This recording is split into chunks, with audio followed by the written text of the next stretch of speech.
মাধ্যমিক পরীক্ষার 5 নিয়মে বদল। পরীক্ষায় বসার আগে জেনে নেওয়া দরকার রাজ্য সরকার এবার পরীক্ষায় কি কি বদল এনেছে। প্রথম পরিবর্তন, প্রশ্নপত্র যাতে ফাঁস না হয় তার জন্য এবার বিশেষ কোড ব্যবহার করা হবে।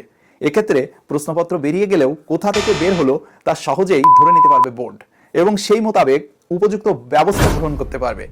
প্রশ্নপত্র থেকে উত্তরপত্র বিভিন্ন জায়গায় এমন কোড আলাদা আলাদা থাকবে।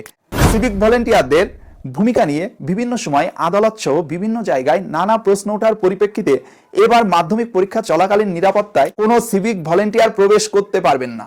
যেসব স্কুলে বাউন্ডারি ওয়াল নেই, সিসিটিভি ক্যামেরা নেই, সেই সব স্কুলে কোনোভাবেই সেন্টার দেওয়া যাবে না।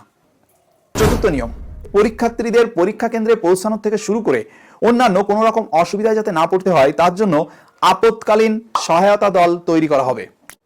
পরীক্ষা কেন্দ্রগুলিতে অনেক সময় অ্যাটেন্ডেন্ট বা চতুর্থ শ্রেণীর কর্মীরা কুরিয়ারের কাজ করে থাকেন, এক্ষেত্রে তাদের দিকেও নজর রাখা হবে।